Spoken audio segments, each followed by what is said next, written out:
Baik, saudara siap mendengarkan firman Tuhan pagi hari ini? Amin. Coba yang siap, coba lambaikan tangan ya, biar saya tahu. Oh, oke, puji Tuhan. Baik, haleluya. Saudara-saudara, judul firman Tuhan hari ini adalah pilih yang mana? Ya, pilih yang mana? Ini satu pertanyaan yang setiap hari kita hadapi, ya. Sekalipun terjadinya di dalam pikiran kita, ya enggak? Pagi hari ini aja mungkin sudah bingung ya. Sebenarnya bahkan dari bangun tidur kita pilih, kalau udah langsung buat pilihan, iya enggak? Ya kan? Mau pilih mau lanjut tidur atau mau langsung bangun dan mandi, ya enggak? Atau bangun tidur doa dulu. Iya, orang Kristen masa bangun tidur langsung mandi aja, doa dulu katanya ya. Tapi saya sih nggak anti dengan orang Kristen yang bangun tidur langsung mandi, udah seger baru doa. Ya saya sih juga nggak apa-apa gitu ya, nggak harus langsung begitu ya, itu jadi legalistik jadinya ya. Intinya kita membangun keintiman dengan Tuhan ya. Dan kita ini selalu diperhadapkan dengan banyak pilihan di dalam hidup kita setiap hari, setiap saat. Baik itu pilihan yang sederhana, baik itu pilihan yang begitu rumit yang mungkin kita bisa harus memikirkan berhari-hari, berbulan-bulan, bahkan bertahun-tahun. Bapak Ibu, ketika kami akhirnya pindah 2014 ke Tangerang ini ya, di daerah Polri sana kami tinggal. Pada waktu itu kami memilih apakah kami mau tetap beribadah di gereja kami yang lama di Jakarta, di daerah Kelapa Gading, atau mencari gereja yang baru di daerah Tangerang supaya dekat. Dan kami butuhkan waktu yang cukup lama untuk akhirnya memutuskan bersama-sama, sepakat dengan keluarga, dengan anak-anak, untuk akhirnya kami berkata, oke, kita sudah cukup bolak-balik dari Tangerang, Jakarta. Tuhan, kami sudah menunjukkan kesetiaan kami tetap beribadah jauh-jauh dari Tangerang ke Jakarta, bayangkan ke Kelapa Gading, untuk perjalanan saja karena lewat tol saja itu 1 jam 15 menit, padahal sudah lewat tol gitu ya. Kok lama Pak? Iya, saya bukan pembalap seperti sahabat saya ini pembalap gitu ya. Saya jalannya slow gitu ya. Saya jalannya slow, paling berani 80 di tol, selanjutnya 60, kalau di jalan biasa 40 begitu. Jadi sebegitu. Dan setelah begitu panjang proses yang kami alami, akhirnya kami membuat sebuah pilihan untuk oke, kita akan pindah ke Tangerang. Tapi itu pun juga nggak semudah itu. Kami juga memilih gereja mana yang harus kami pilih, karena begitu banyak gereja. Walaupun istri saya itu akarnya adalah HKBP begitu ya. Istri saya sempat bilang, kita HKBP aja yuk. Enggak deh, kita tetap di GBI aja gitu ya. Dan akhirnya banyak GBI, kita mikir juga mau kemana. Kita doa. Dan akhirnya oleh pertolongan Tuhan melalui Mbah Google, muncullah gereja GBI Pasar Baru, muncul yang paling atas. Tapi apakah kami langsung masuk ke GBI Pasar Baru? Iya, kami datang, tapi kami belum katakan iya kami pindah ke sini.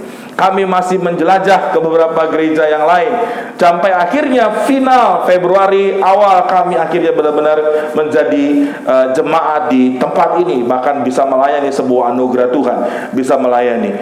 Ada pilihan-pilihan yang harus kita buat cepat, ya kan?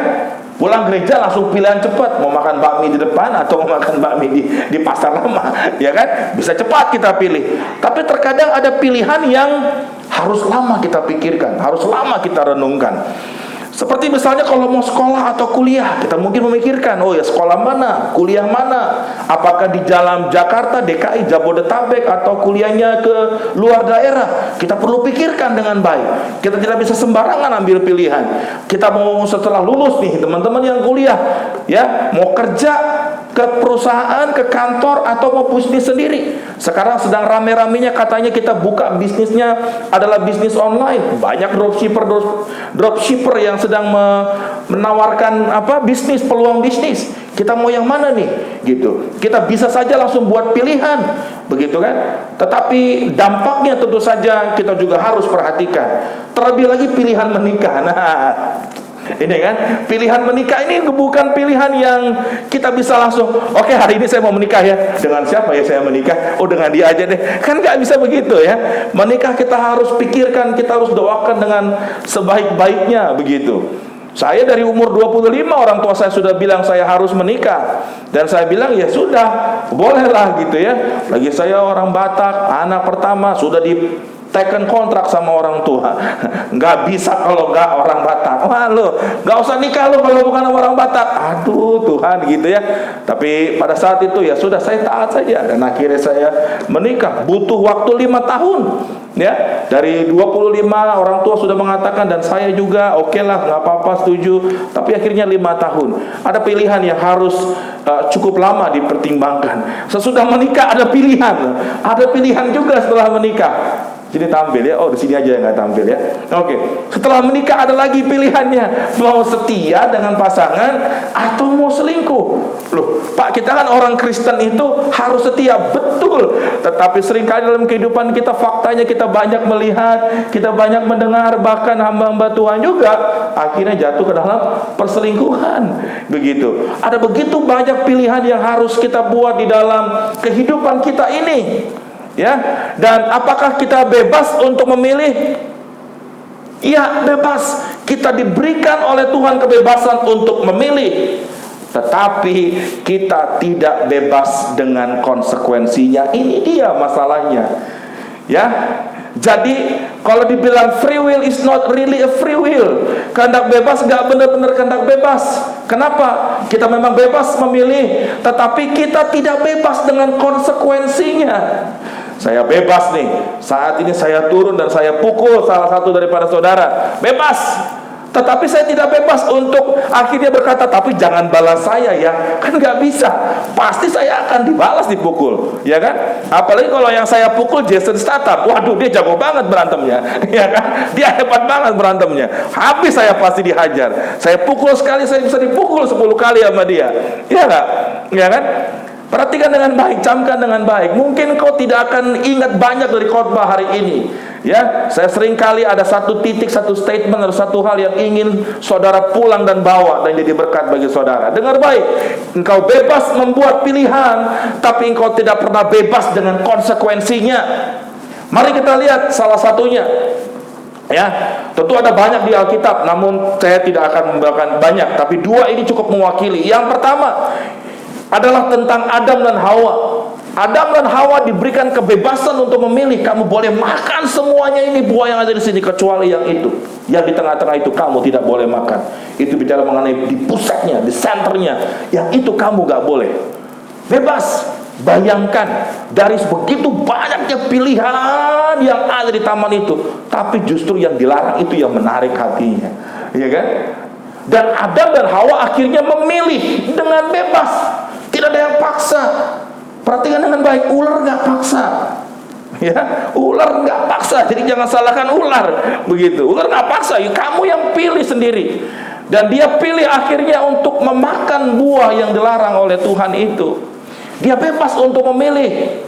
Dan dia pilihannya akhirnya dilakukan. Tetapi Adam dan Hawa tidak bebas dengan konsekuensinya. Apa konsekuensinya? Kejadian 3 ayat 23 menjadi puncaknya. Ya, tidak bebas dari konsekuensinya, yaitu dosa. Kejadian 3 ayat 23, lalu Tuhan Allah mengusir dia dari Taman Eden supaya ia mengusahakan tanah dari mana ia diambil. Artinya terpisah dari Allah. Apakah kematian itu, apakah maut itu? Keterpisahan dengan Allah. Dan itu yang paling mengerikan di dalam hidup kita. Makanya sampai ada yang berkata, apalah artinya surga tanpa ada Allah di sana? Ya kan? Apakah kau masih mau ada surga kalau tidak ada Tuhan Yesus di sana? Ya kan? Karena keterpisahan dengan Allah ini adalah maut.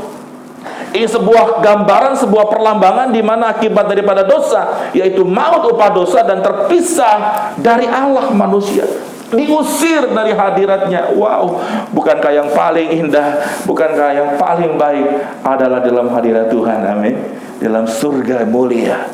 Your presence is heaven to me. Hadiratmu adalah surga bagiku. Tetapi karena dosa dan karena pilihan yang sudah dibuat dengan bebas itu, maka manusia terpisah dari Allah, kehilangan kemuliaan Allah. Dan ini sangat mengerikan sekali. Dan inilah tragedi terburuk bagi umat manusia, keterpisahan dengan Allah. Apakah hari-hari ini kita masih bisa terpisah dari Allah? Bisa. Ketika kita memilih untuk segala yang kita kehendaki, yang kita lakukan, dan bukan apa yang Tuhan kehendaki.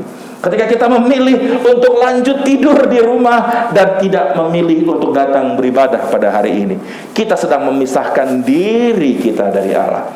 Dan dengar baik, itu adalah yang kengerian yang paling ngeri di dalam hidup manusia, keterpisahan dari Allah.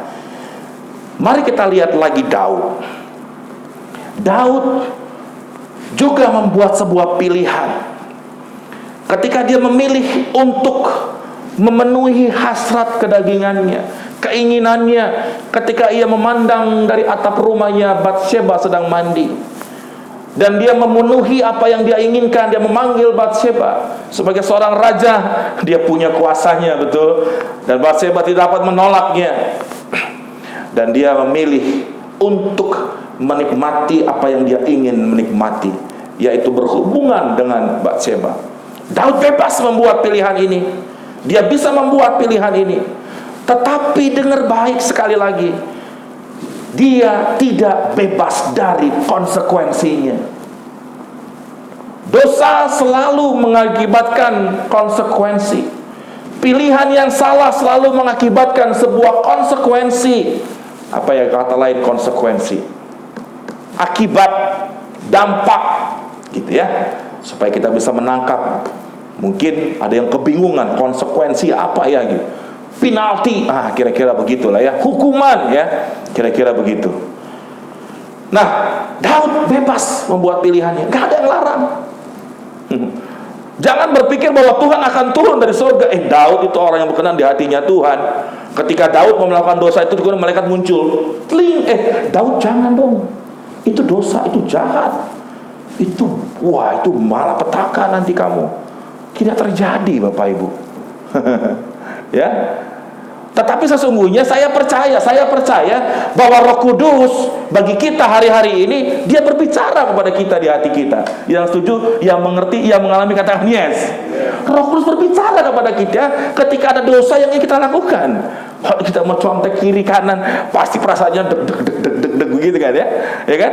Wah, contek apa enggak ya anak sekolah nih, yang anak kuliah nih. Gitu kan?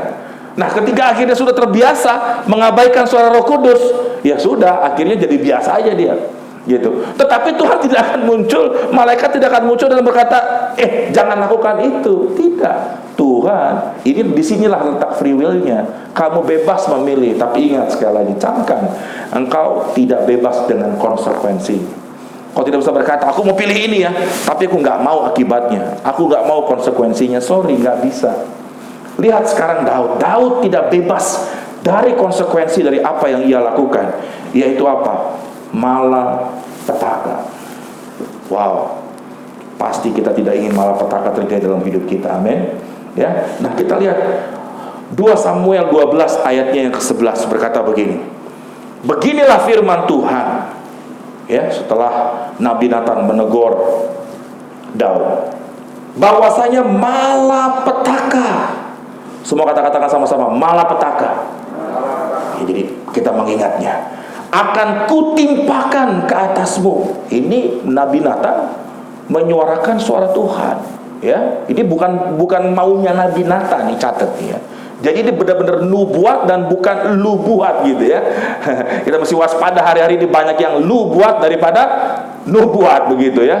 Tapi saya sendiri masih terpercaya kan adanya nubuat dari hambanya yang benar, yang memang teruji gitu. Saya masih percaya akan hal itu. Tetapi kita tetap harus menguji kata firman Tuhan, itu nubuat atau lu buat gitu. Ini adalah nubuat. Jadi perkataan Nathan ini, Nabi Nathan ini adalah perkataan Tuhan kepada Daud. Aku ya ke atasmu yang datang dari kaum keluargamu sendiri, akan kutimpakan ke atasmu malapetaka itu ke atasmu yang datang dari kaum keluargamu sendiri. Wow. Aku akan mengambil istri-istrimu di depan matamu. Banyak kan istrinya, gundiknya banyak juga ya. Dan memberikan kepada orang lain. Karena dia ambil istri orang lain dengan cara yang keji, dengan cara yang jahat ya kan. Kita tahu semua ceritanya, kisahnya. Dan orang itu akan tidur dengan istri-istrimu di siang hari. Wow. Lihat 2 Samuel 12 ayat 12. Ini kadang-kadang saya masih memikir-mikirkan ini Tuhan melakukan hal ini kepada Daud ya. Sebab engkau telah melakukannya secara tersembunyi, diam-diam, tidak ada yang tahu, ya kan? Rahasia. Tetapi aku akan melakukan hal itu di depan seluruh Israel secara terang-terangan. Kita tahu anaknya Daud akhirnya memperlakukan istri-istri Daud seperti apa, dan secara terbuka apa yang Tuhan katakan, apa yang Tuhan nubuatkan melalui nabinya dijadikan oleh Tuhan. Betapa pentingnya kita membuat keputusan yang benar dalam membuat pilihan kita. Amin. Karena kita tidak bebas dari konsekuensinya. Lihat 2 Samuel 12 ayat 14. Setelah 2 Samuel 12 ayat 13, Daud mengaku salah. Daud mengakui kesalahannya. 2 Samuel 12 ayat 13-nya. Lihat ayat 14-nya. Walaupun demikian, kata Nabi Nathan, ya, kamu sudah bertobat, kamu menyesali, dan Tuhan menjauhkan engkau dari dosamu itu, tetapi konsekuensinya tidak. Ada konsekuensi dari pilihan yang sudah dibuat. Dan dia berkata, dengan perbuatanmu ini, walaupun demikian, karena engkau dengan perbuatan ini telah sangat menista Tuhan. Wow, menista Tuhan. Pastilah anak yang lahir bagimu itu akan mati. Anak yang dihasilkan dari hubungan gelapnya itu mati, kata Tuhan. Saya terkadang terpikir secara pribadi ya, secara manusiawi, Tuhan, bukankah kasihan anak itu? Bukan salah dia kan? Ya enggak? Iya kan? Bukan salah dia. Seringkali kan kita kalau bisa melihat nih, ya, nanti minggu depan hambanya akan membagikan hidupnya, ya, luar biasa. Jangan sampai kita ketinggalan sebuah kesaksian dan firman yang disampaikan oleh hambanya, Evangelis Daniel. Bukan Daniel yang ini ya, Daniel yang lain, gitu ya. Saya juga belum pernah dengar, tapi kita beberapa waktu lalu lihat cuplikannya ya. Ketika seorang anak lahir, katakanlah tidak diinginkan oleh orang tuanya, oleh karena mungkin istilahnya oleh karena hubungan gelap sekalipun, bukankah itu tetap sudah jadi oleh karena Tuhan? Amin. Karena tidak ada anak yang dapat lahir kalau bukan karena Tuhan. Terkadang saya juga berkata seperti itu kepada Tuhan, mengapa Tuhan, gitu ya. Tapi tentunya nanti kita akan sama-sama tanya di surga kepada Tuhan ya, mengapa Tuhan izinkan si dia harus mati bayi ini, gitu ya. Begitu. Tapi inilah menunjukkan kepada kita bahwa sebuah kesalahan, di sisi lain ya, menunjukkan kepada kita bahwa sebuah kesalahan di atas pilihan yang kita buat, sebuah dosa yang kita lakukan, ada konsekuensi yang harus kita terima. Tapi dengar baik, ada satu kabar baik bagi kita pagi hari ini. Jangan saudara pulang dengan kengerian. Oke? Dengar baik, bahwa segala konsekuensi atas segala dosa yang kita lakukan, Tuhan sudah selesaikan di atas kayu salib bagi kita. Amin. Yang percaya berikan tepuk tangan dulu bagi Tuhan kita. Pulang tetap dengan kebenaran itu. Amin. Tetapi di sini kita mau melihat bahwa memang ada konsekuensi yang harus kita alami ketika kita membuat pilihan yang salah. Ya. Jadi saudara-saudara, saya meminjam sebuah kutipan yang cukup viral beberapa waktu yang lalu, yaitu we don't know what we don't know. Ya kan? Berapa yang tahu coba kutipan ini? Berapa yang tahu? Coba angkat tangan. Oh, nggak banyak yang tahu ya. Ya. Ini cukup viral beberapa waktu yang lalu ya.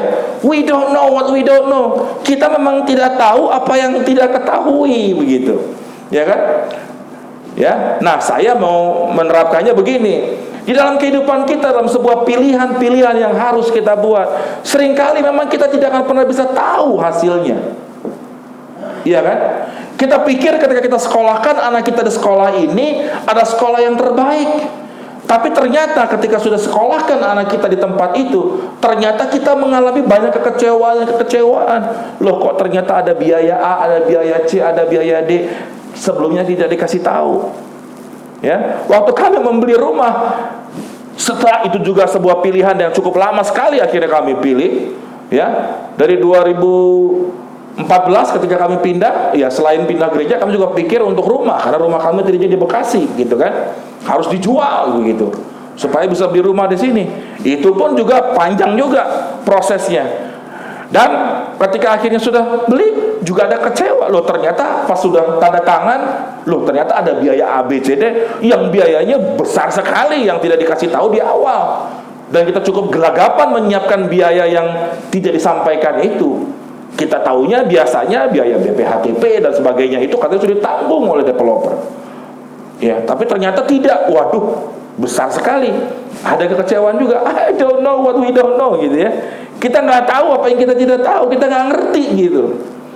Nah, sebab itulah pagi hari ini kita sadar, pagi hari ini kita mengerti, pagi hari ini kita setuju, kita sepakat, dan kita harus berhati-hati bahwa setiap pilihan yang harus kita buat haruslah pilihan yang tepat. Maka ini yang kita perlukan di dalam kita membuat pilihan kita. Apa yang kita perlukan? Sama-sama katakan 1, 2, 3. Nah, ini dia. Bukan pengetahuan. Ya, kita butuh pengetahuan. Bukan keterampilan, ya kita butuh keterampilan. Bukan kepintaran, tapi ya kita butuh kepintaran, kecerdasan.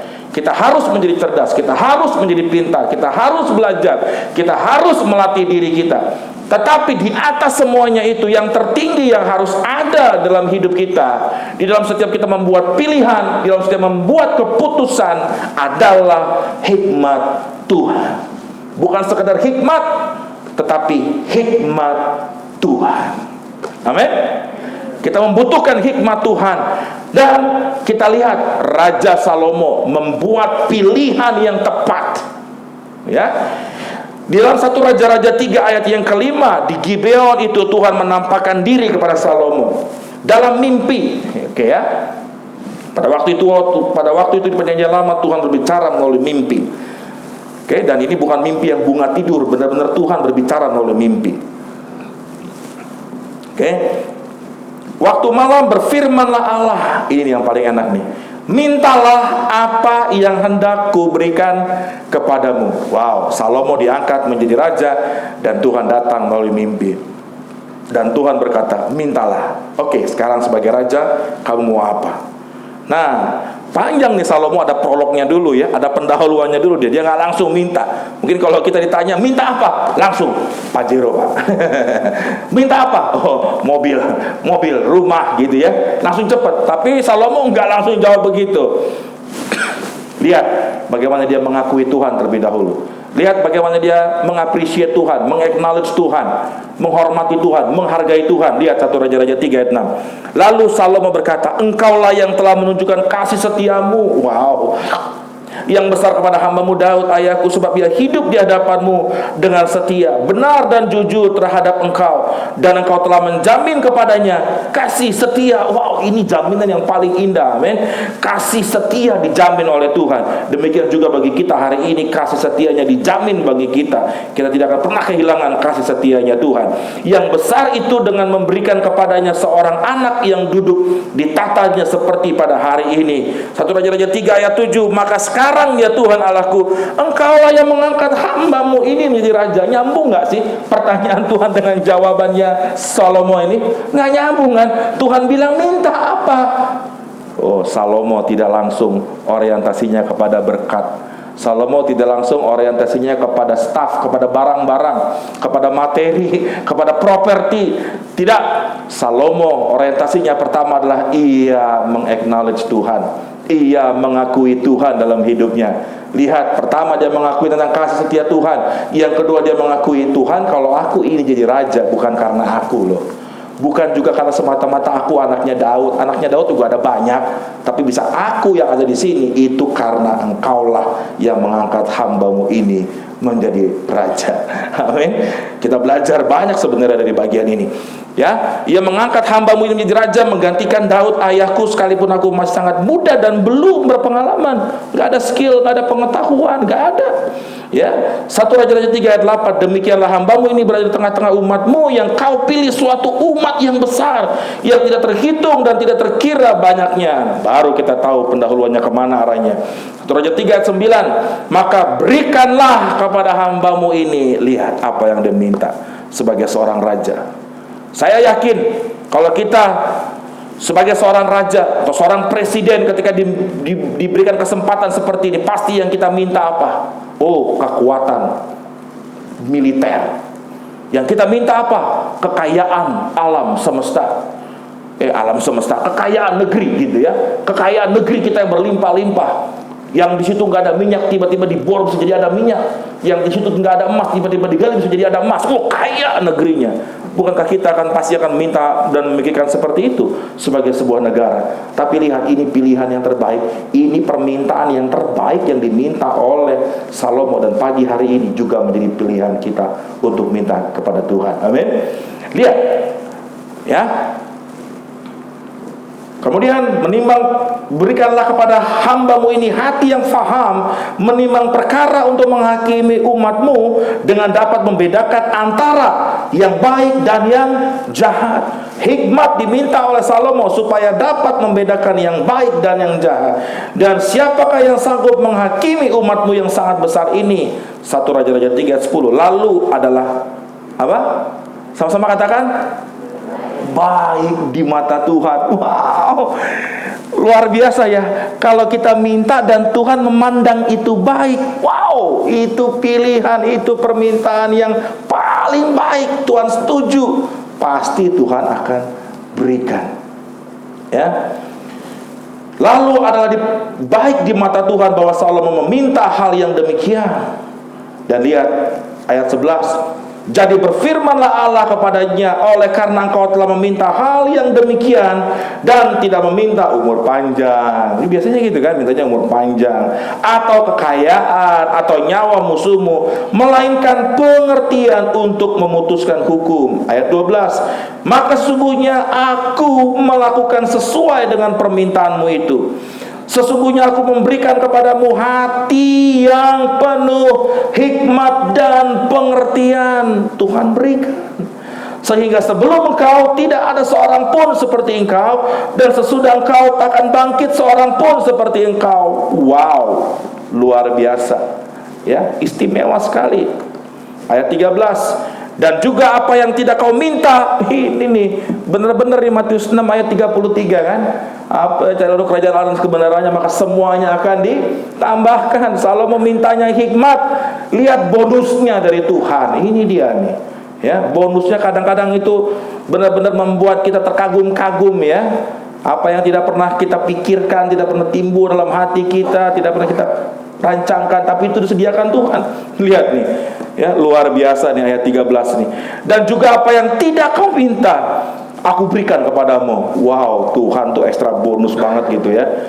Aku berikan kepadamu baik kekayaan, dapat akhirnya, maupun kemuliaan, plus lagi sehingga panjang umurmu. Takkan ada seorang pun seperti engkau di antara raja-raja. Wow, mintanya hikmat, bonusnya kekayaan, kemuliaan, panjang umur. Tapi ada terms and conditionnya ya. Kalau kita beli bonus-bonus gitu kan, beli satu gratis satu, ada syaratnya ya enggak? Ya kan, ada terms and conditionnya gitu ya. Kalau kita ikutin promo-promo, lihat nih terms and conditionnya ayat 14. Dan jika engkau hidup menurut jalan yang kutunjukkan dan tetap mengikuti segala ketetapan dan perintahku sama seperti ayahmu Daud, maka aku akan memperpanjang umurmu. Wow, luar biasa. Salomo meminta hikmat dan diberikan oleh Tuhan, plus bonus-bonusnya. Amin. Dan ini adalah pilihan yang terbaik. Ada dua hal yang terjadi sesudah itu ya, singkat saja. Yang pertama adalah tentang kisah dua ibu yang mengakui bahwa itu adalah anaknya. Kita tahu bagaimana Tuhan Salomo dengan hikmat Tuhan membuat keputusan yang terbaik, yang tepat dan benar. Itulah hikmat Tuhan. Hikmat Tuhan itu bukan kepintaran. Hikmat Tuhan itu bukan kecerdasan, tapi hikmat Tuhan itu adalah menggunakan semua pengetahuan, kepintaran, kecerdasan, keterampilan dengan tepat. Tanpa hikmat, kita tidak bisa menggunakan pengetahuan kita dengan tepat. Bahkan Ratu Sheba juga datang mengunjungi Salomo hanya untuk mendengarkan hikmat Salomo.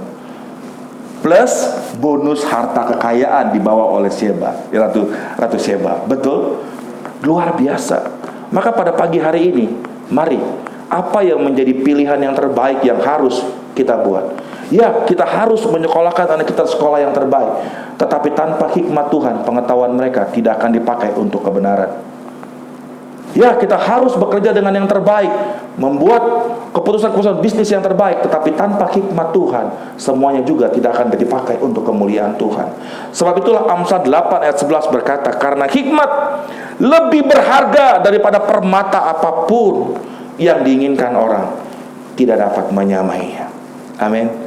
Maka pagi hari ini, seperti Salomo meminta hikmat, marilah kita pagi hari ini juga meminta hikmat, sehingga dalam kehidupan kita, setiap kali kita membuat pilihan, kita membuat pilihan yang tepat dan benar. Amin. Saya undang hamba-hambanya untuk naik ke atas. Sambil mereka mempersiapkan diri, ada satu orang Jepang, artis Jepang, Japanese actress. Ini masih fresh sekali beritanya, 15 September bulan lalu.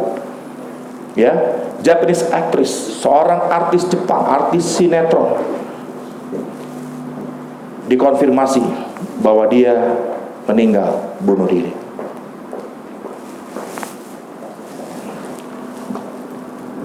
Dia punya kekayaan, dia punya ketenaran sebagai seorang artis, betul. Tetapi tanpa hikmat Tuhan, dia buat keputusan yang salah. Dia buat pilihan yang salah dan fatal. Kekayaan tidak membuat orang bisa buat pilihan yang benar.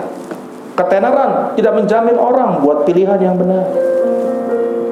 Dia memutuskan bunuh diri, fresh bulan lalu. Walaupun masih digali, dicari, karena tidak ada catatan bunuh diri, kenapa dia bunuh diri. Namun beberapa sumber yang lain saya membaca bahwa dia karena dia dibully. Saya tahu berita ini karena ya saya suka baca berita yang dari Google itu, ya. Tiba-tiba muncul berita ini. Wah, ini fresh. Tentunya ada banyak kisah lagi, apalagi artis-artis Korea juga banyak yang mengalami hal itu. Satu lagi Bapak Ibu, Adolf Merkel. Ya, walaupun sudah lama 2009. Tapi Adolf Merkel adalah seorang entrepreneur, pengusaha, dan salah satu dari orang terkaya di Jerman. Bayangkan, orang terkaya memiliki segalanya. Mungkin kita berpikir, saya mau anak saya jadi orang terkaya, saya mau anak saya jadi orang paling pintar, saya mau anak saya jadi orang terkenal. Tetapi lihat baik, tanpa hikmat Tuhan, pilihan yang dibuat adalah pilihan yang salah. Harta kekayaan ternyata tidak bisa memuaskan seorang Adolf Merkel. 5 Januari 2009, Adolf Merkel committed suicide. Dia bunuh diri dengan cara dia memberikan dirinya, melemparkan dirinya di depan kereta yang sedang berjalan, sehingga tidak ada kemungkinan dia menyelamatkan diri. Terkaya. Apakah menjadi terkaya menjadi tujuan kita? Apakah terkenal menjadi tujuan kita? Kita melihat bahwa itu tidak menjamin kita membuat pilihan yang benar. Tapi waktu kita memilih untuk punya hikmat Tuhan, waktu kita mau anak kita dorong tidak hanya pintar, tidak hanya cerdas, tapi juga hikmat Tuhan. Maka seperti renungan yang saya sampaikan Kamis lalu, sekalipun kita terpisah dari anak kita, Tuhan yang pegang kendali atas hidupnya, karena hikmat Tuhan atasnya. Jangan hanya kejar kekayaan, jangan hanya kejar ketenaran, jangan hanya kejar popularitas, tapi kejar hikmat Tuhan. Firman Tuhan berkata, apabila di antara kamu ada kekurangan hikmat, hendaklah ia memintanya. Yang setuju, yang percaya, yang mau meminta hikmat kepada Tuhan, mari kita bangkit berdiri saat ini. Mari angkat tanganmu, minta kepadanya. Dialah yang mau memberi, seperti kepada Salomo, mintalah kata Tuhan. Mari pagi hari ini angkat tanganmu, minta kepada Tuhan. Mintalah hikmat Tuhan,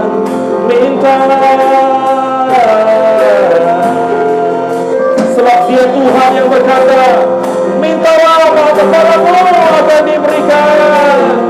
Pagi hari ini minta kepada Tuhan. Hikmatnya lebih daripada permata, lebih daripada kekayaan, lebih daripada ketenaran. Semuanya sia-sia, tidak berarti tanpa hikmat Tuhan.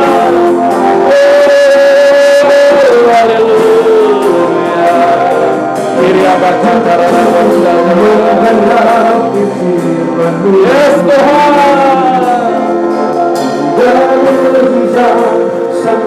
Biarlah tanda dan mujizat Tuhan akan selalu menyertai langkah kita, karena Dia bersama dengan kita. Hikmatlah dalam diri kita.